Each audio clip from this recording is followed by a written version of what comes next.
Phoenix report. IDF and ISA killed senior Hamas weapons developer. Based on ISA and IDF intelligence, an IDF fighter jet killed Mohsen Abu Zina, Hamas head of weapons and industries in its manufacturing department. As part of his role, Mohsen Abu Zina served as one of Hamas's leading weapons developers and was an expert in developing strategic weapons and rockets used by the Hamas terrorists. Overnight, the IDF also identified a terror cell that planned to fire anti-tank missiles at the forces. The troops directed an aircraft that struck the cell and took out several terrorists. Furthermore, IDF troops directed an aircraft to strike on a terror cell responsible for launching rockets towards Israel. Of course, several terrorists were taken out in that mission.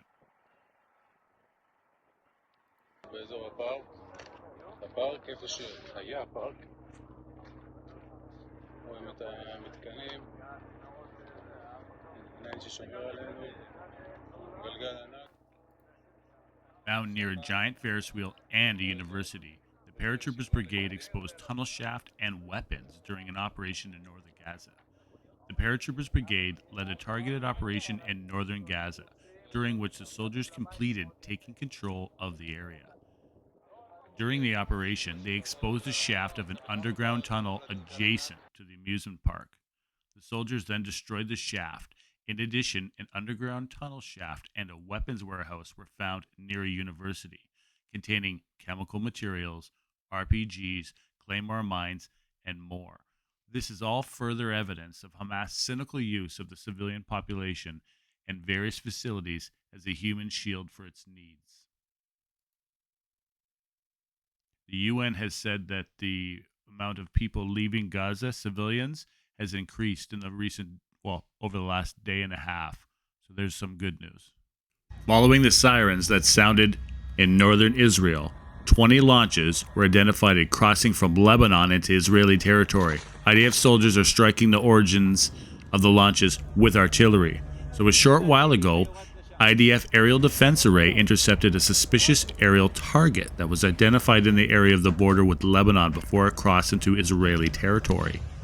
Furthermore, a short while ago, terrorists fired at an IDF post in the area of Arameshi in northern Israel. No injuries were reported, luckily.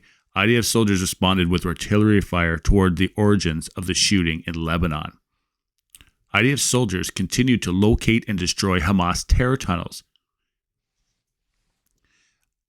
Reservists from the Negev Brigade of the 551st Brigade and soldiers of the Yahalom unit located a number of tunnels inside a residence in a civilian neighborhood. In the Beit Hanun area, they destroyed the tunnels. The IDF took control of a Hamas military stronghold in northern Gaza Strip. Over the past day, IDF troops secured a military stronghold belonging to Hamas in the northern Gaza Strip. Anti-tank missiles and launchers, weapons, and various intelligence materials were located in the compound by the troops. In coordination with soldiers on the ground, an IDF fighter jet struck a cell of approximately 10 terrorists.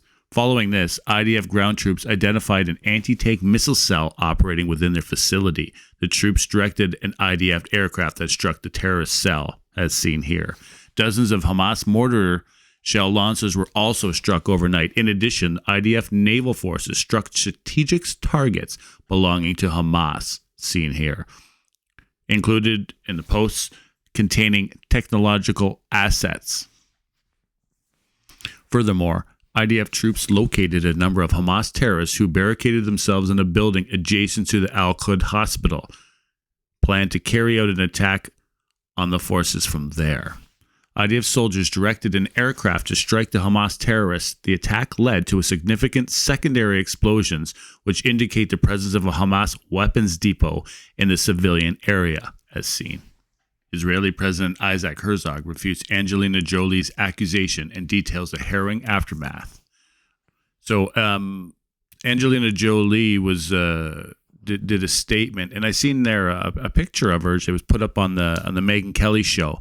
And I was almost convinced of anything Angelina said because, even now, she's one of the most beautiful women that God ever created, and her beauty just influenced me. Shouldn't say that, I know. Sorry, but global powers allegedly amplify online support for Hamas and undermine U.S. and Israel. Iran, Russia, and China are reportedly intensifying online disinformation campaigns to support Hamas and challenge U.S. and Israeli narratives. Expert note, unprecedented levels of propaganda suggesting involvement by state or significant non-state actors. Amidst the conflict, these campaigns are seen as part of a broader geopolitical contest with the United States with implications for regional and global power dynamics. Now, I know I shouldn't put up videos like this because it just hurts my channel and I'm already really poor. Palestinian activist Ahmed Tamimi, arrested by Israeli troops on incitement charges. So Ahmed Tamimi, a prominent Palestinian figure since her teenage years, was detained by Israeli forces on allegations of inciting violence, which her family contests, attributing to a purported fake social media post. Tamimi, known for slapping an Israeli soldier in 2017, has been a vocal appointment in Israeli land policies in the West Bank. The authenticity of the inciting Instagram post remains unverified. That's from Reuters. UN Security Council fails to pass Gaza ceasefire resolution. Hamas rockets launched from Lebanon, and the IDF responds. As I stated earlier, Hamas militants in southern Lebanon fired 30 rockets at Israel, leading to air raid sirens in cities of Haifa, Nahariya, and Akko. The Israeli Defense Forces intercepted some rockets, but most landed in the Mediterranean Sea. Hamas in Lebanon claimed responsibility. So the Israeli $14 billion aid package includes massive Iron Dome expansion. I love the Iron Dome. It's the reason why this isn't a very big mess in Israel. והוא התייצב בצורה מדהימה, ללא יוצא מן הכלל, בכל היחידות, בכל הפיקודים והזרועות. אנחנו מוכנים למשימות שיוטלו עלינו. מערך המילואים הוכיח שוב שכשצריך הוא שם עם כל הכוח ועם כל העוצמות שהוא יודע להביא, והוא עשה את זה בצורה מדהימה. חזקו ואמצו ותחי מדינת ישראל.